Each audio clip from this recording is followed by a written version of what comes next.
Hello, New Wave of British Heavy Metal.com here. It is the 4th of December 2021. As usual, if I can ask for the quick favour to begin with, and that's if you would please subscribe to the channel, that'd be excellent and appreciated.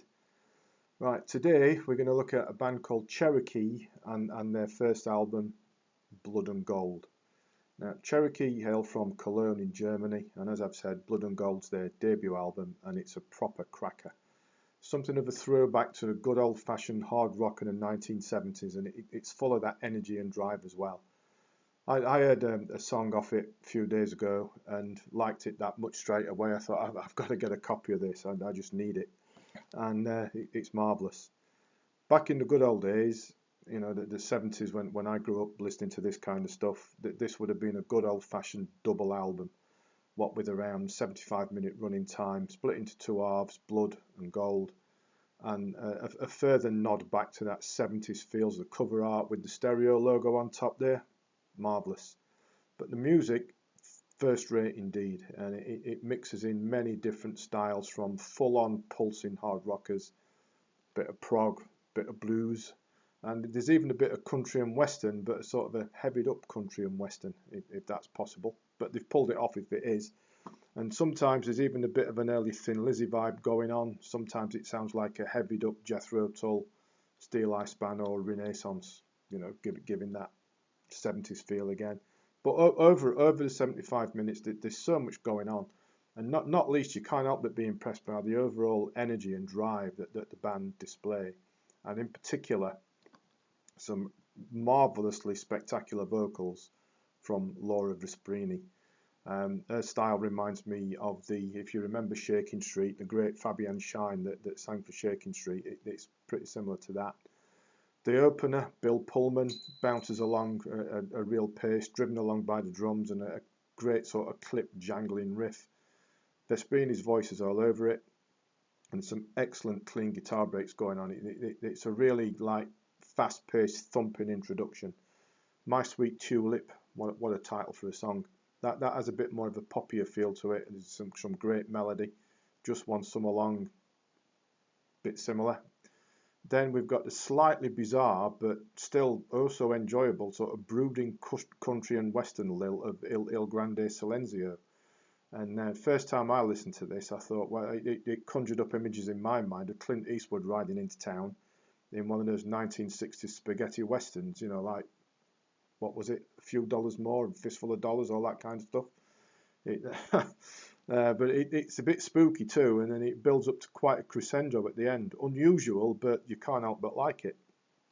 Sigourney, that's a monster of a song. Slowish start, it's a bit brooding, it's a bit spooky, it's a bit mysterious.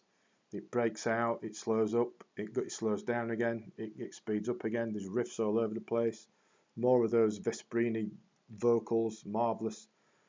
Some melodic passages build in, and then again that builds up to another big finish. It's sort of like heavy progressive rock at its best for me. And then the first half of this, Blood, closes out with like an upbeat song for RG, and then another longish but brooding Nightingale and Red Rose. Fantastic stuff. The second half of it, Gold, overall is a little bit heavier, I guess. Yeah, probably is a little bit heavier than the first half, but it's just as enjoyable. Rite of Peyote, fine in your face rocker. Riding Free, sounds like a Thin Lizzy song. And then another highlight is Warriors of the Rainbow, which closes it out in another of those big production, heavy, proggy epics. 15 songs, an hour and a quarter or thereabouts, all high quality and that little unusual, which for me just adds to the enjoyment of it all. And the guitars, clean, and remind me somewhat of some early Wishbone Ash going on with the twin guitars and how they interact with each other, and that's no bad thing either. And with a debut album as good as this, and a recognisable style of their own, not to mention that retro 70s feel, Cherokee surely have got what it takes here, and I do look forward to whatever they put out next.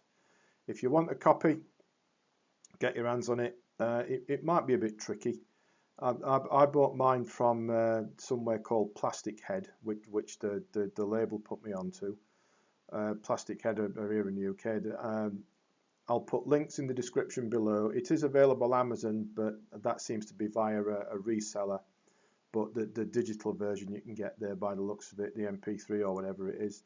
I'll put a link in the description below also to the label's Bandcamp page, so you can get it directly from there in whatever format. And also Plastic Head as well. So check those out if you would like a copy. And I'd urge you to at least check it out, because it is that bit different, but it's so enjoyable as well. So that's Cherokee and Blood and Gold, top stuff. Please subscribe to the channel if you haven't already, that would be appreciated. And as always, thanks for watching, thanks for listening, and take care.